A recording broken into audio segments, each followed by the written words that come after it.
पंजाब के मशहूर गायक सिद्धू मूसेवाला की हत्या की साजिश कनाडा में रची जाने की बात सामने आई।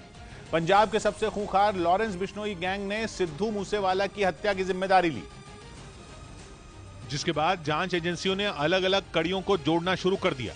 दावा यह है कि कुछ दिन पहले से ही सुरक्षा एजेंसियों को पंजाब में किसी बड़ी वारदात का अंदेशा था, लेकिन निशाने पर सिद्धू मूसेवाला होंगे इसका अंदाजा कोई नहीं लगा पाया।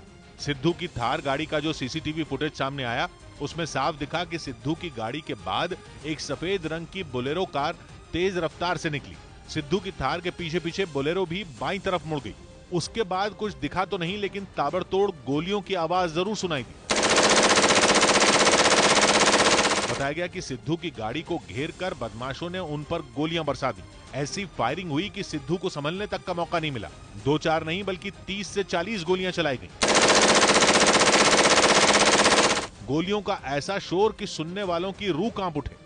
ये सारी गोलियां चलाई गई सिद्धू मूसेवाला को लक्ष्य करके, और यहाँ पर देखिए वो ड्राइव कर रहे थे और इस सीट पर बैठे हुए थे, यहीं पर उनकी हत्या की गई। एक गाड़ी तो रिवर्स गियर में गली से निकलती दिखी।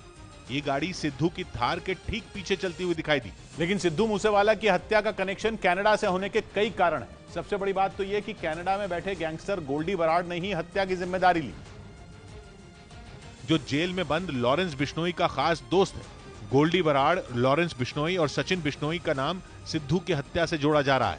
दावा यह है कि दिल्ली की तिहाड़ जेल में बंद लॉरेंस बिश्नोई की कनाडा में बैठे गोल्डी बराड़ से लगातार बातचीत हो रही थी। दोनों ने मिलकर ही इस हत्या की साजिश को बुना और फिर अंजाम दिया।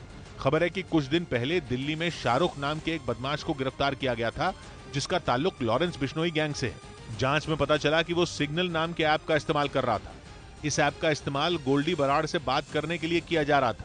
दिल्ली पुलिस को यह भी संकेत मिल गए थे कि पंजाब में लॉरेंस बिश्नोई गैंग कुछ बड़ा करने वाला है। लेकिन जब तक कोई कुछ समझ पाता तब तक सिद्धू मूसेवाला पर हमला हो गया। सिद्धू मूसेवाला की जान का दुश्मन बना लॉरेंस बिश्नोई गैंग ज्यादा पुराना गैंग नहीं है, लेकिन कुछ ही सालों में सैकड़ों बदमाशों वाला यह गैंग कई राज्यों में पुलिस के लिए सिरदर्द बना हुआ है। 2009 में लॉरेंस बिश्नोई पंजाब यूनिवर्सिटी में एक आम छात्र की तरह पढ़ने पहुंचा था, जहां उसकी मुलाकात उसी गोल्डी बराड़ से हुई थी जो अभी कनाडा में है। गोल्डी और लॉरेंस ने 2010 में छात्र राजनीति में एक साथ काम करना शुरू किया था। दोनों पर अवैध हथियारों से लेकर मारपीट तक के कई केस दर्ज हुए और वहीं से दोनों का अपराधनामा शुरू हो गया, या यूं कहें कि लॉरेंस बिश्नोई गैंग की नींव पड़नी शुरू हो गई। गैंग वॉर का ऐसा सिलसिला शुरू हुआ कि लॉरेंस और गोल्डी जुर्म के रास्ते पर आगे बढ़ते चले गए। केवल 29 साल के लॉरेंस बिश्नोई पर 50 से ज्यादा आपराधिक मामले दर्ज हैं। उसके जेल में बंद होने से उसके गैंग पर कोई असर नहीं पड़ता। उसके गैंग में 600 बदमाश शामिल हैं। इनमें बहुत सारे शार्प शूटर हैं। दावा है कि ये सारे ऐश की जिंदगी जी रहे हैं। इनके पास न तो काम की कमी है और न ही फंडिंग की कोई कमी।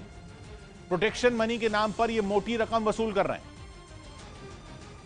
लेकिन सिद्धू मूसेवाला उनके निशाने पर क्यों आए, इसकी भी जड़ें गैंग वॉर से ही जुड़ी हैं। क्योंकि लॉरेंस बिश्नोई गैंग ने सोशल मीडिया पर जो मैसेज फैलाया उसके मुताबिक उन्होंने विक्की मिद्दू खेड़ा की हत्या का बदला लिया।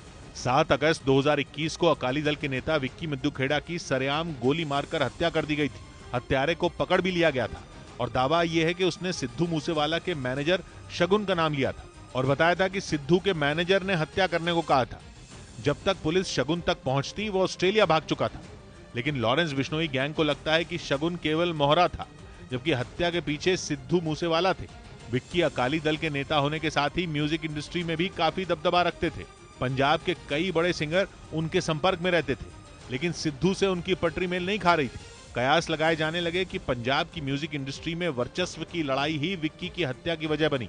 लेकिन विक्की और लॉरेंस बिश्नोई के रिश्ते भाइयों जैसे थे। लॉरेंस बिश्नोई गैंग के साथ विक्की की नजदीकियां ऐसी थीं कि हत्या के बाद से ही सिद्धू मूसेवाला लॉरेंस का टारगेट बन गए। दावा यह है कि लॉरेंस बिश्नोई गैंग ने उसी वक्त सिद्धू मूसेवाला को धमकियां देनी शुरू कर दी थी, लेकिन सिद्धू मूसेवाला ने उन धमकियों पर कभी ध्यान नहीं दिया। कहा तो यह भी जाता है कि लॉरेंस बिश्नोई के दुश्मन गैंग का साथ सिद्धू को मिला हुआ था। ये गैंग लकी पटियाल का गैंग बताया जा रहा है। इस गैंग का सरगना है गौरव, जो आर्मेनिया में मौजूद है। वहीं से बैठकर वो अपना गैंग चलाता है। जैसे ही सोशल मीडिया पर लॉरेंस बिश्नोई गैंग ने हत्या की जिम्मेदारी ली, लकी पटियाल गैंग भी एक्टिव हो गया। लकी पटियाल गैंग ने भी ऐलान कर दिया कि हत्या का बदला लिया जाएगा। हालांकि लकी पटियाल के गैंग ने किसी भी मैसेज में ये नहीं लिखा कि सिद्धू का रिश्ता उनके गैंग से है। मतलब साफ है कि अब दिल्ली से पंजाब तक गैंग वॉर छिड़ने की आशंका है। पुलिस को डर यह है कि जेलों में बंद दोनों गैंग से जुड़े बदमाश भी बेकाबू हो सकते हैं। बदमाश एक दूसरे के खून के प्यासे न हो, इसके लिए जेलों में निगरानी बढ़ा दी गई। खबर है कि दोनों गैंग से जुड़े बदमाशों को अलग अलग जेलों में शिफ्ट किया जा रहा है। और उसके साथ ही सिद्धू मूसेवाला की हत्या की जांच भी तेज हो गई है। पुलिस ने लॉरेंस बिश्नोई गैंग से जुड़े कई बदमाशों से पूछताछ शुरू कर दी। इसके अलावा हत्या में इस्तेमाल गाड़ियों और हथियारों की भी जानकारी जुटाई जाने लगी और पुलिस के हाथ वो बोलेरो गाड़ी लग गई जिसका इस्तेमाल सिद्धू की हत्या में हुआ था। ये वही गाड़ी है जो सीसीटीवी फुटेज में सिद्धू की थार के पीछे जाती हुई दिखी थी। ये वो सफेद रंग की बोलेरो कार है जिसमें हमलावर सवार थे, जिसमें वो 7 शूटर सवार थे जिन्होंने इस गाड़ी का इस्तेमाल करा। लेकिन खबर यह है कि बदमाशों ने हत्या के लिए पूरी प्लानिंग की थी। प्लानिंग के ही तहत वो बोलेरो गाड़ी को लावारिस हालत में छोड़कर फरार हो गए थे। गाड़ी की पिछली सीट पर कुछ नंबर प्लेट भी रखी दिखी। बताया गया कि अपराधियों ने बोलेरो छोड़ने के बाद एक ऑल्टो गाड़ी को लूट लिया था, लेकिन ऑल्टो की तलाश भी ज्यादा लंबी नहीं चली। कुछ घंटों बाद पुलिस ने मोगा जिले से ऑल्टो कार भी बरामद कर ली, लेकिन बदमाशों का सुराग नहीं मिल पाया। हालांकि हत्या में इस बार जिन हथियारों का इस्तेमाल किया गया वो पंजाब पुलिस की टेंशन बढ़ाने वाला है, क्योंकि पहली बार पंजाब में हुई किसी वारदात में AN-94 राइफल के इस्तेमाल की बात सामने आई। सिद्धू की कार से जो गोलियों के खोखे मिले उनमें 3 खोखे इसी राइफल की गोलियों के बताए गए। ये रूस में बनी एक असॉल्ट राइफल है। AN-94 रूस की मशहूर AK सीरीज की राइफल की जगह लेने के लिए बनाई गई थी। मतलब AK-47 और AK-56 जैसी राइफल से कहीं ज्यादा आधुनिक है ये राइफल। रूस की सेना की कई टुकड़ियां इसका इस्तेमाल कर रही हैं। ये राइफल महंगी भी है और बेहद खतरनाक भी है। किसी भी गैंग की पहुंच इस तरह के हथियारों तक होना सुरक्षा एजेंसियों के लिए चिंता बढ़ाने वाली बात है।